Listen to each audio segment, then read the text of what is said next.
새 노래로 주님께 노래하여라. 온 땅아 주님께 노래하여라. 주님께 노래하며 그 이름의 영광을 돌려라. 그의 구원을 날마다 전하여라. 그의 영광을 만국에 알리고 그가 일으키신 기적을 만민에게 알려라. 주님은 위대하시니 그지없이 찬양 받으실 분이시다. 어떤 신들보다 더 두려워해야 할 분이시다. 만막의 모든 백성이 만든 신은 헛된 우상이지만 주님은 하늘을 지으신 분이시다. 주님 앞에는 위엄과 영광이 있고 주님의 성소에는 권능과 아름다움이 있다. 만방의 민족들아 주님을 찬양하여라. 주님의 영광과 권능을 찬양하여라. 주님의 이름에 어울리는 영광을 주님께 돌려라. 예물을 들고 성전뜰로 들어가거라. 거룩한 옷을 입고 주님께 경배하여라. 온 땅아 그 앞에서 떨어라. 모든 나라에 이르기를 주님께서 다스리시니 세계는 굳게 서서 흔들리지 않는다. 주님이 만민을 공정하게 판결하신다 하여라. 하늘은 즐거워하고 땅은 기뻐 외치며 바다와 거기에 가득 찬 곳들도 다 크게 외쳐라. 들과 거기에 있는 모든 것도 다 기뻐하며 뛰어라. 그러면 숲속의 나무들도 모두 즐거이 노래할 것이다. 주님이 오실 것이니 주님께서 땅을 심판하러 오실 것이니 주님은 정의로 세상을 심판하시며 그의 진실하심으로 뭇 백성을 다스리실 것이다. 아멘.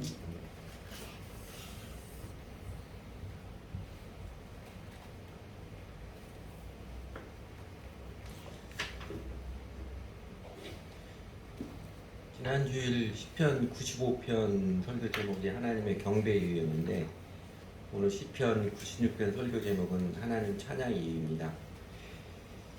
일반적인 의미에서 경배는 공경하여 공편히 절하는 행위이고 찬양은 아름답고 훌륭함을 크게 기리고 드러나는 행위를 말합니다. 그러니까 경배나 찬양이나 의미로 보면 거기서 거기지요.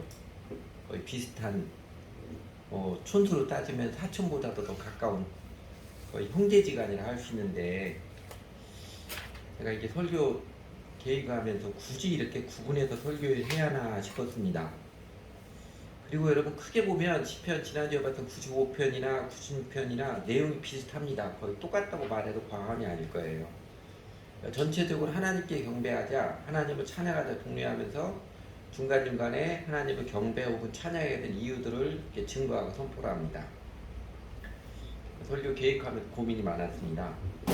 결국 똑같은 메시지를 전할 것 같은데 이거 똑같은 메시지를 시험 볼 때 정답 모르면은 이렇게 잔뜩 불려서 그냥 횡설수설 쓰는 설렁탕 작전을 써야 하나 아니면 그냥 시편 95편, 96편을 한꺼번에 할까 생각이 좀 많았습니다. 그런데 제 개인적인 체험으로 제 마음이 이렇게 쫀쫀함을 벗고 그래도 좀 넓어지는데 크게 도움이 되었던 게 하나님은 광대하시다. 광대하신 하나님에 대한 깨달음과 묵상이었습니다. 속되게 표현하면 하나님은 패가 많은 분이시더라고요. 패를 많이 갖고 계시더라고요. 그래서 제 젊었을 때는 이거 아니면 안 된다. 이 사람 아니면 안 된다. 이렇게 집착하고 여겼던 게 제 마음이 참 좁았던 것임을 사실은 좀 늦은 나이에 알게 되었습니다. 그래서 광대하신 하나님, 이 하나님 묵상하는 게 제 심령이 자유케 하는데 매우 큰 유익이었습니다. 묵상에서도 그 표현에서도 하나님은 광대하신 하나님, 풍성하신 하나님이시더라고요. 하나님께 경배드리는 이유, 찬양드리는 이유 시편 95편이나 96편은 사실은 똑같은데 그런 어찌 그 이유들이 한두 가지에 불과하겠어요? 두세 가지 표현으로 다 할 수 있겠어요? 그 찬송가 중에 만입이 내게 있으면 그 입 다 가지고 내 구 주신 은총을 늘 찬송하겠네 노래처럼 끝없이 노래할 수 있는 것 어쩌면 이 땅에서 하늘나라에까지 계속 이어질 수 있는 게 하나님 길이고 하나님 찬양하는 것이지요. 그래서 용기를 갖고 설교를 준비하면서 자꾸 지난주에 똑같은 거 또 하나 해가지고 어려움은 좀 많았습니다. 시편 96편 구도도 지난 시편 95편과 비슷합니다. 제가 이렇게 이해하기 쉽도록 그러니까 1, 2, 3절, 7, 8, 9절, 11절, 12절 원래 검정 글씨로 되어 있는 부분은 한마디로 보면 노래하라 노래하라 날마다 전해하라 노래하며 영광을 돌리라 기적을 만민에게 알려라 찬양하여라 경배하여라 그 앞에서 떨어라 뭐 다 크게 외치라 즐거이 노래하라 다 노래하라 찬양하라 찬양하라 격려하는 말이지요. 그러면서 중간중간에 4, 5, 6절 10절 13절 이렇게 파란색 글씨로 된 거예요. 이거는 하나님을 그렇게 찬양하고 노래하며 살아가는 이유들 하나님은 어떤 분이신가를 증거하고 선포하는 것입니다. 그러니까 이게 3번이나 반복되는 것이지요. 풍부한 시어로 반복해서 노래하는 하나님을 우리가 하나님을 신나게 찬양 들을 수밖에 없는 이유 그 3가지를 증거를 했습니다. 첫째는요 4, 5, 6절은 이렇게 요약할 수 있을 거예요. 하나님이 위대하시고 아름다우신 하나님이시기 때문에. 그 다음에 10절은 그 하나님께서 은혜로 통치하시고 공정한 판결을 내리시기 때문에. 그리고 마지막 13절에서는 그 하나님께서 정의로 장차 정의로 심판으로 오신 하나님이기 때문에 그 하나님을 크게 노래하며 외치며 찬양하라 이렇게 독려합니다. 조금 더 자세히 보면요.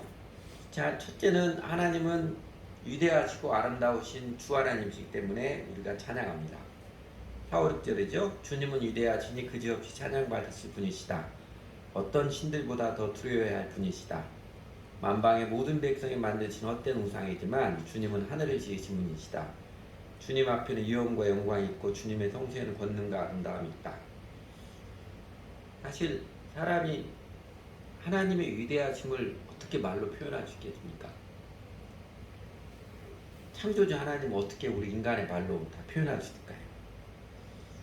우리나라 시인 미당 유명한 시인이죠. 대표적인 시인 미당 서정주 시인의 시 중에 난초라는 시가 있습니다. 아주 짧아요.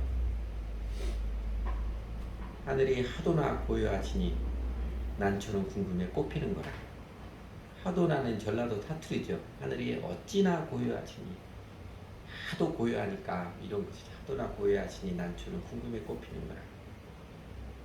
난초꽃 하나 피는 데에서도 하늘의 고요함을 느낄 수 있음이 시인의 마음인 것 같습니다. 우리는 이 시인의 마음을 다 갖지는 못하잖아요.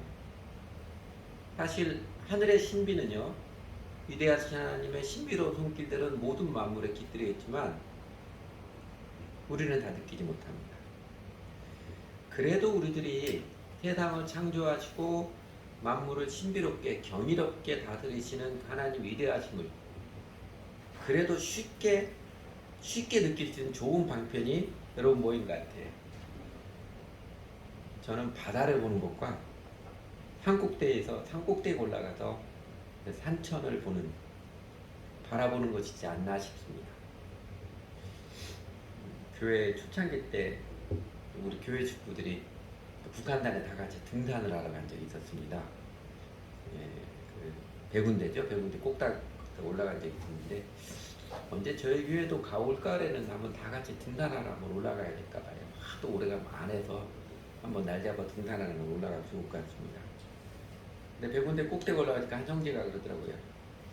그 북한단 백운대 가면 산계등 아파트 단지 쭉 있고 저 멀리까지 서울에 아파트 단지 쭉 있는 거 보이잖아요. 그 아파트가 그 성냥각보다 작은 것도 이렇게 들어오는 거 보이잖아요. 야, 서울에 아파트가 저렇게 많은데 내가 살 집은 한 개도 없냐 이러더라고요. 그래 다 같이 빵 터졌습니다. 뭐 자연스럽게 그 넓은 세상을 보고 근데 살면서 아파트 하나도 장만하지 못하는 자신의 초라함을 아주 직설적으로 터뜨린 고백이지요. 여러분 가끔씩은 높은 산에 올라가 봐야 합니다.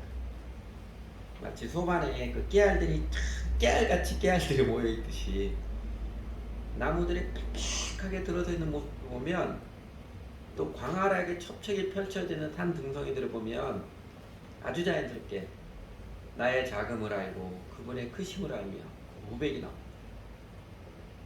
아, 내가 이렇게 아웅다웅하면 살 일이 아니구나. 그 마음이 저절로 느껴져요.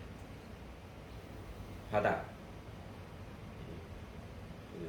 동해 바닷가에서 서서 바라보면요, 그 수평선이 내 시야에 다 들어오지도 못하잖아요. 그 광활한 수평선이 쭉 펼쳐진 모습 보면 사실은 이게 지도상에서 보면 그 동해 바다 중에 바늘로 하는 점 하나 찍은 그것만도 못한 크기인데 동해 바다 전체는 얼마나 넓을 것이며 더 나아가 태평양은 또 얼마나 광활할 것인가. 아주 자연스럽게 겸손함과 째째하게 살 필요 없다. 마음 넓혀주심을 확인하고 합니다. 그리고 그 산과 바다를 만드신 하나님, 그 창조의 하나님, 위대하신 하나님이 그 아름다우심이 제일 감동적으로 뭉클하게 나타난 게 여러분 뭐인 것 같아요? 예수님의 성육신. 예수님께서 이 땅에 내려오셔서 제자들을 삼으시고 제자들을 끝까지 사랑하시며 마침내 십자가를 지시고 부활하신 예수님이 이 땅에 내려오신 사건입니다. 말씀이 육신이 되어 우리 가운데 거하시며 우리가 그 영광을 보니 독생자의 영광이요 은혜와 진리가 충만하더라. 사도 요한도 이렇게 표현을 했지만 참 부족하고 느꼈을 거예요. 뭐라고 표현해도 부족한 그 창조주 하나님이 한낱 인간의 육신을 입으시고 우리 인생도 함께 호흡하시며 부대끼시며 그 사랑을 온몸으로 베풀어 주신 마침내 십자가에 매어 달리시기까지 사랑을 베풀어 준 그 사랑은 아름답다. 처절하다고 아름답다고 표현하기도 다시 궁색하고 민망합니다. 네, 아무리 미사역으로 동원해도 적절하지 않은 예수 그리스도의 십자가의 사랑, 나 같은 놈까지도 사랑해 주시는 그 사랑을 체험한 사람은요 찬양이 자연스럽습니다. 주일이면 주일을 기다려지고 주일을 무엇보다 사랑하는 형제자매들하고 찬양하고 싶어서 함께 찬양하고 싶어서 예배당에 오는 발걸음이 가볍지 않네요. 그 사랑을 체험한 사람은 주님께 노래하고 찬양하는 그 시간이 제일 좋습니다. 우리가 찬양할 수 있는 또 찬양을 할 수밖에 없는 이유 둘째는요. 하나님께서는 당신의 은혜의 손으로 세계를 붙들어 주시고 역사 가운데 공정하게 판결하신 하나님이기 때문에 그렇습니다. 10절에도 가르쳐 주시죠. 모든 나라의 일기를 주님께서 다스리시니 세계는 주께서도 흔들리지 않는다. 주님이 만민을 공정하게 판결하신다 해라. 주님께서 다스리시니 주님께서 붙들어 주시니 인간들이 온갖 진상을 다 버리고 있어도 세계는 주께서도 흔들리지 않고 질서가 유지된다. 그런 뜻 아니겠어요? 여러분 비행기를 타고 막 이륙할 때 바퀴가 막 굴러가면 느끼다가 어느 순간 둥 뜨는 느낌, 그 느끼잖아요. 그 느낌이 화가 났을 때 그걸 한참 비행기를 타고 가다가 내가 지금 공중에 붕 떠가고 있다는 사실 생각하면 여러분 갑자기 불안감이 살짝 밀려오지 않던가요? 근데 여러분 사실 저희가 지금도 우리가 살아가는 우리가 공중에 붕붕 떠서 살고 있던 사실 아십니까? 우리가 발붙이고 사는 이 땅이 사실은 공중에 붕 떠서 그것도 이중으로 뱅뱅 돌고 있다는 사실 인식하십니까? 이런 사진이 있더라고요. 해안계를 직접 찍은 사진 아니고 그린 것이겠지요. 그럼 It's you 하고 누가 적어놨어요. 저 지구가 공중에 붕붕 떠 있습니다. 그러니까 태양과 행성들 조금만 균형이 깨지면 이 지구 땅덩어리가 전체가 어느 나라로 통째로 떨어질 수 있는 게 현실이에요. 하나님께서 지축을 조금만 이렇게 1도만이라도 밀어주면 우리는 지구 전체가 흔들림을 경험해요. 그럼에도 불구하고 우리는 마치 견고한 기초 위에 발붙이고 살아가는 것 같으면요. 주님께서 다스리시니 세계는 주께서 흔들리지 않는다. 인간들이 어떤 진상 같은 모습들에도 불구하고 하나님께서 자비의 손길로 은혜의 손길로 세상을 우주의 질서를 붙들어 주시고 계시기 때문입니다. 존 파이퍼라는 목사님 이름 기억하시는 분도 있을 거예요. 책도 많이 썼죠. 우리나라 신자들에게 꽤 널리 알려진 존 파이퍼 목사님이 하나님을 맛보는 묵상 하나님 맛보는 묵상 책에서 이렇게 말했습니다. 1997년 10월 8일 조간신문에 인류 역사상 가장 큰 별 피스토를 발견했다는 깜짝 놀랄 만한 기사가 실렸다. 그 기사는 다음과 같이 시작된다. 별이 얼마나 크든지 지구의 공전 궤도를 전부 채울 수 있고 그 직경은 약 1억 5천만 킬로미터나 된다. 이 별은 지금까지 발견된 별 중에서 가장 크고 강력하고 은하계에서 가장 밝다. 별 형성 이론에 의하면 이렇게 밝고 큰 별은 상상할 수 없었다고 한다. 그러나 이 별은 은하계 중앙에 엄연히 존재하고 있다. 태양보다 1000만 배나 더 강력한 별을 발견했다는 기사를 보고 나는 하나님의 솜씨에 다시 한번 감탄했다. 위대하신 주님 앞에 떨며 고개를 숙였다. 그러나 흥분을 가라앉히고 기사를 다시 읽어보았을 때 그 중에 하나님에 대한 언급이 전혀 없는 것을 보고 크게 실망했다. 눈이 멀었다고 밖에 달리 표현할 길이 없었다. 인간은 망원경으로 피스토를 발견했지만 그 별을 만드신 하나님의 영광은 보지 못한 것이다. 예수님은 이렇게 말씀하셨을 것이다. 하늘이 하나님의 영광을 선포하고 궁창이 그 손을 하신 일을 나타낸도다. 눈을 뜨라. 예수님은 듣기는 들어도 깨닫지 못하고 보기는 보아도 알아보지 못하는 사람들이 있다고 말씀하셨다. 이런 사람이 되지 않도록 기도하라. 우주는 우리에게 하나님의 창조자라고 외치고 있다. 그분은 위대하시며 우리는 보잘것없이 작다고 가르치고 있다.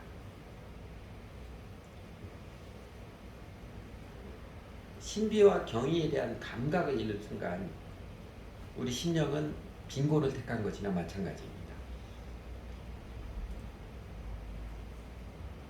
여러분 법정 스님 잘 아시죠? 다 들어봤죠? 그 법정 스님에게 머리를 깎아준 출가하도록 도와준 스님이 효봉 스님이라고 있습니다. 원래 본명이 이찬영이에요. 이분의 별명이 절구통 수자, 너나 잘해라 스님. 하도 사람들에게 너나 잘해라 하니까 무슨 말하면 젊은 스님도 뭐라고 말하고 너나 잘해라 그랬다 하도 많이 너나 잘해라 스님입니다. 절구통 수자는 이분이 한번 기도를 앉아있으면 절구통이 놓여있는 것처럼 꾹쭉 따라해가지고 절구통 수자라고 했습니다. 그 별명도 엿장수 땡중이라는 별명도 있었습니다. 38살에 금강산 신계사에서 출가를 했는데 그 전에 엿장사를 3년을 했습니다. 각지로들 엿장사를 하면서 엿장수 옆판에 맨 채로 출가하러 들어가서 뭐 하다 왔느냐, 배운 게 없어서 엿장수 하다가 왔습니다 해서 엿장수 땡중이라고 불렀습니다. 그렇게 몇 년을 금강산 신계사를 지내는데 그 절에 일제강점기 때죠. 일제강점기 때 예부라 찾아온 일본인 판사가 아니 찬영상 여기 있었네. 자신의 동기를 알아보는 거예요. 와사대 대학 법학부 졸업하고 조선인으로서 최초로 일본 법원 판사가 된 사람입니다. 그래서 엿장수 이전에 판사였음에 밝혀져가지고 발각이 돼가지고 그 이후로는 판사 스님이라고 불렸다고 합니다. 이 양반이 조선인 최초로 일본 법원 판사가 되어서 우리나라에 이제 판사로 재직을 하다가 평양 복심법원에서 겐칭 와서 항소심 병원이죠. 고등법원에서 판결을 잘못 내려가지고 엄한 사람을 사형시켜가지고 죄 없는 사람을 그냥 법으로 죽여버린 사형 집행을 했던 그걸 알게 되었습니다. 거기에 회의를 느껴서 법복을 벗고 3년 동안 엿장산을 떠돌아다니다가 나중에 이제 스님이 되었습니다. 여러분 이처럼 세상의 재판은 잘못된 판결을 내릴 때가 엉망이 있습니다. 효봉스님처럼 자신도 모르게 잘못된 판결을 내릴 수도 있고 아니면 유신시대 독재시대의 독재 권력의 서슬이 무서워가지고 알면서도 양심에 꺼리지만 알면서도 의도적으로 그릇된 판결을 내릴 때도 왕왕 많습니다. 그러나 오늘 말씀 그렇게 선포하지요. 주님의 만민을 공정하게 판결하신다. 개인의 인생 여정을 통해서 하나님은 판결하십니다. 그 역사 과정을 통해서 하나님은 판결을 하십니다. 그리고 마지막 최후의 심판을 내리시는 하나님의 판결은 공정합니다. 역사에서 악인이 의인으로 끝까지 둔갑한 경우 없고요. 의인이 악인으로 끝까지 낙인 찍힌 경우 없습니다. 역사 가운데 그리고 또 역사의 종말에 내려진 이 하나님의 공정하신 판결을 안다면 우리는 순간의 부조리와 모순에 호들갑 떨지 않을 수도 있고 그걸 하나님께 맡기고 사는 넓은 마음 품으며 그래 하나님 두려워할 줄 아는 경외심으로 살 수 있게 되고 그리고 하나님을 찬양하며 살 수 있습니다. 은혜의 통치와 공정한 판결 우리가 경험으로도 믿음으로도 하나님을 찬양하며 살아가는 이유입니다. 세 번째로 우리가 하나님을 찬양할 수밖에 없는 이유 하나님께서는 마침내 정의로 땅을 심판하러 오실 것이기 때문입니다. 13절에서 선포하지요. 주님은 오실 것이니 주님은 땅을 심판하러 오실 것이니 주님은 정의로 세상을 심판하시며 그의 진실하심으로 백성을 다스리실 것이다. 땅은 영적 전투 중입니다. 역사는 예수 그리스도의 십자가 부활 이후로 인간의 죄로 말미암아 사탄의 권세가 지배하던 이 땅에 하나님의 통치가 이루어지기 시작하여서 마치 가르소말에 누룩 퍼지듯이 하나님의 나라의 완성을 향하여서 하나님의 통치가 점점점 확산되고 실현되어지는 그 과정입니다. 마치 땅 따먹기 하듯이 사단이 권세를 지배하는 이 땅에 예수님께서 이 땅에 내려오시 점점점 하나님의 통치가 지배되는 하나님 나라가 번져가고 있는 그게 우리 시대입니다. 이런 말씀이 있죠. 마태복음 16장에 있는 주는 그리스도시요 살아계신 하나님의 아들이시니이다. 이 명확한 신앙 고백한 베드로에게 예수님께서는 너는 베드로라. 내가 이 반석 위에 내 교회를 세우리니 음부의 권세가 또는 음부의 문이 이기지 못하리라 말씀하셨습니다. 권세는 공격적이지요. 문은 수비적입니다. 축구 경기할 때 공격할 때도 있고 수비할 때도 있는 것처럼 음부 사탄의 세력이 권세를 가지고 공격할 때도 있고 그 다음에 성문에 빗장을 걸어두듯이 수비할 때도 있습니다.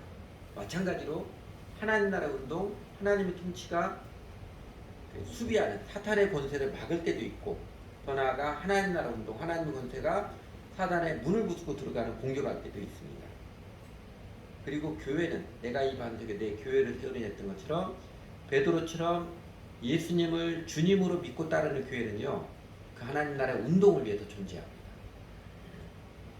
그러니까 이미 시작되었지만 아직 완성되지 않은 하나님의 나라이기에 이 땅은 영적 전투의 장입니다. 여러분 전쟁 엊그제 뉴스에도 그 러시아 우크라이나 전쟁 중에 우크라이나 그 군인들이 잡혀있는 포로 수용소에 폭격이 가해져서 53명이 죽고 70명이 넘는 사람이 부상을 당했다고 합니다. 러시아 우크라이나 서로 우리가 안 했다고 상대방이 했다고 우기고 있지만 어쨌든 전쟁 자체는요 폭력뿐만이 아니라 거짓과 날조도 흉흉한 아주 새빨간 거짓말도 서슴없이 드러나는 물론 평상시에도 그런 사람도 참 많이 있지만 전쟁은 폭력뿐만 아니라 거짓과 날조도 흉흉한 끔찍한 범죄가 있고 오직 이기기 위해서 수단과 방법을 가리지 않고 불공정히 판을 치는 게 전장입니다. 그러니까 수단과 방법을 가리지 않는 사탄의 발악이 있기 때문에 영적 전쟁이 이루어지는 땅의 현실, 세상의 현실에는요 정의가 왜곡되고 의인이 고난에 당하는 불공정한 모습, 억울함이 아직도 남아 있습니다. 그러나 주님의 다스림은 이 땅에서가 끝이 아닙니다. 마침내 주 하나님께서 역사 가운데서 성령님의 권능으로 다시 나타나실 것이고 그리고 역사의 종말에 최후의 공정한 심판자로서 예수 그리스도께서 다시 오실 것입니다. 이 예수를 주님으로 믿고 따라가는 우리가 세상의 성공제일주의 그 흐름에 편승하지 않고 꿋꿋하게 하나님께 정직을 고수하는 이유, 세상의 모순에도 불구하고 분통 터지지 않고 어쩌면 여유 있음에서도 단호하게 하나님 앞에서 정도를 고집하는 이유가 이것입니다. 우리들 가운데서도요 서로 예수님과 똑같지는 않겠지만 예수님처럼 정말 말도 안 되는 모순되게 억울하게 짝이 없게 일생을 살다가 자신 인생을 마치는 사람이 있을지 몰라요. 정말 성실하게 삶을 살아갔고 정직하게 신앙생활을 했음에도 불구하고 예수님처럼 정말 억울하게 정말 말도 안 되게 모순되게 짝이 없게 인생을 마칠지 모릅니다. 그러나 한 번 죽는 것은 사람에게 정하신 것이요 그 후에는 심판이 있으리니 이 심판이 죄에 대한 징벌의 심판만이 아니지요. 정직한 신앙인이든 하나님의 보상의 심판이 있습니다. 그 말씀처럼 하나님의 공정한 심판이 있습니다. 이런 분이 있습니다. 혹시 누군지 아시는 분이 있어요? 리차드 범브란트라는 목사님이십니다. 루마니아 사람이에요.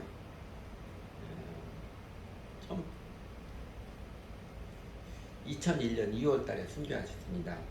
이 사람은 2차 세계대전 때 독일에 살고 있다가 유대인이기 때문에 나치에게 잡혀가지고 감옥에서 죽을 뻔했다가 살아났고요.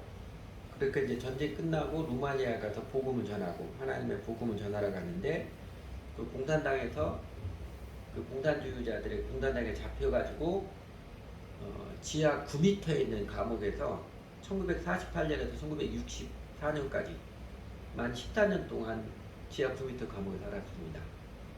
그 가운데 고문을 하도 많이 당해가지고 갈비뼈가 2대나 부러지고 다리가 부러지고 상처뿐이었고 그리고 2001년 2월에 순교하셨습니다.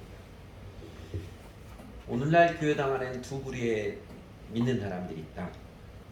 하나는 예수를 믿는 사람하고 또 하나는 자신이 예수를 믿고 있다고 믿는 사람하고 두 부류의 사람이 있다고 했습니다. 단언했습니다. 여러분 자신은 예수를 믿는 사람입니까? 나는 예수를 믿고 있다고 나는 예수를 믿고 있다고 믿고 있는 사람입니까? 그 차이를 알 수 있겠어요? 이분이 자신의 감옥살에 대한 소회를 이렇게 밝혔습니다. 감옥에서 보낸 횟수가 저에게는 너무 긴 것으로 여겨지지 않았습니다. 그것은 홀로 독방에 갇혀 있으면서도 믿음이나 사랑을 넘어선 기쁨을 하나님께 받았기 때문입니다. 하늘이 주는 기쁨, 장차 돌아갈 영원한 천국에 대한 기쁨이 있었기에 지하 감옥에서도 찬양을 드리며 살 수 있었습니다. 감옥도 천국이 될 수 있었던 것입니다. 이렇게 보여요.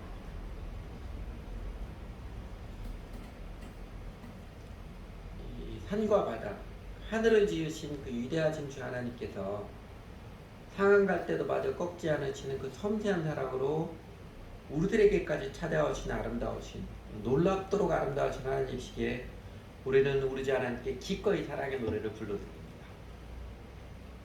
모든 인간들이 온갖 진상짓에도 불구하고 온 우주와 만물을 세상을 은혜와 자비의 손길로 질서가 흔들리지 않도록 붙들어 주시고 세상의 모든 사람을 그들의 인생 여정 가운데서도 역사 가운데서도 공정하게 판결하시는 정의로우신 하나님이시기에 우리는 즐거이 힘차게 하나님을 찬양합니다. 그리고 그 하나님께서 마침내 완전한 정의로서 땅을 심판하러 오실 것이기에 우리가 오늘 모순의 현실에 직면할지라도 우리는 더욱 소망 가운데 주 하나님이심을 선포하며 증거하며 크게 외치며 찬양합니다. 이 찬양 영혼 없는 몸짓처럼 이틀의 고백뿐이라면 이거 뭐 그냥 가벼운 유의에 불과할 것입니다. 종종 마음의 경배, 또 마음의 경배, 삶의 순종이 없는 찬양은요 자기 연민의 노래 혹은 자기 만족의 외침에 불과하듯이 말입니다. 여러분 그래서 이렇게 예배 의식 가운데 우리 찬양 드릴 때 이게 그냥 영혼 없는 몸짓 되지 않고 그냥 습관적인 노래 부르기처럼 되지 않으려면요. 다음 주부터 이 찬양을 드릴 때 찬송가 그 찬양 가사를 묵상하면서 들어보십시오. 가사를 묵상하면 무섭도록 실감나는 게 있을 거예요. 그러면 찬양하는 마음이 새롭게 느껴질 것입니다. 그러나 나의 주인 되어주신 주 예수님은 얼마나 위대하고 아름다우신 하나님이신지 오늘 또 자비의 손길로 내 인생길을 세상의 질서로 이끌어주시고 지켜주시는 좋으신 하나님이신지 그리고 마침내 다시 오셔서 모든 것을 온전케 하시는 정의롭게 공정하게 심판하시는 영원한 통치자 하나님을 안다면요 마음 깊이로부터 사랑의 노래를 경배의 찬양을 드릴 것입니다. 리차드 범프란트 목사님처럼 아무리 차가운 현실에 있을지라도 사도 바울의 빌립보 감옥에 갇혀 있을 때도 억울하게 린치를 당하고 감옥을 갇혀도 찬양을 불렀던 것처럼 우리도 찬양을 드리며 하늘의 권능을 맛보며 차가운 현실이 이겨낼 수 있을 것입니다. 그리고 무엇보다도 진정한 찬양은요 입술의 고백을 넘어 삶의 순종 거룩한 일상의 삶을 드리는 것입니다. 제가 좋아하는 성경구절 중에 하나인데 빌립보서 1장 9절에서 11절에 있는 그 사도 바울이 간절한 소망으로 교회를 향해서 기도하는 내용이죠. 그 중에 11절 맨 마지막에 그러잖아요. 너희가 예수 그리스도로 말미암아 의의 열매가 가득하여 하나님 영광과 찬송이 되게 하시길 구하노라. 세 번역에는 번역을 조금 하나님께 영광을 드리고 찬송을 드리기를 구하노라 그랬는데 그 번역이 좀 그 부분은 번역이 제가 틀렸다고 말하고 싶어요. 원래 뭐 그런 뜻 아닙니다. 찬송을 드리는, 너 입술로 찬송을 드리는 게 아니고 요 개혁되는 것처럼 너희 존재 자체가 하나님께 영광이 되고 너희 살아가는 삶이 하나님의 찬송이 되게 하시길 구하니라, 이렇게 기도하는 것입니다.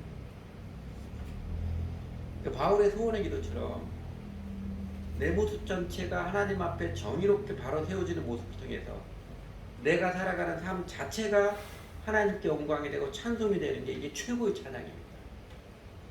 입술의 찬양도 아름답고 때로는 율동, 워십 댄스처럼 몸짓의 찬양도 감동적이지만, 그러나 평범한 일상을 살아가는 모습이, 평범한 일상이지만 그리스도의 뜻을 따라 정의롭고 사랑의 아름다운 뜻을 살아가는 그 생활 그 자체, 그게 지선의 찬양 아니에요?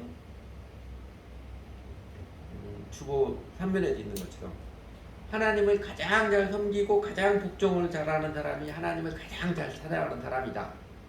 버스킨 목사 이야기입니다. 뒤집어 얘기하면 하나님을 가장 잘 찬양하는 누구예요? 보잘것없는 일상의 삶, 평범한 삶이지만 그 가운데 하나님께 가장 복종을 잘하는 사람, 하나님의 뜻을 기꺼이 따르며 즐거워하는 사람, 이 사람이 최고의 찬양을 드린 사람입니다. 그 버스킨 목사의 고백처럼 저희 모두도 하나님을 가장 잘 찬양하는 사람들이 되었으면 좋겠습니다. 같이 기도하지요. 오늘 또 먼저 우리 입술의 고백을 열어서, 입술을 열어서 하나님 우리 마음 함께 기도드리겠습니다.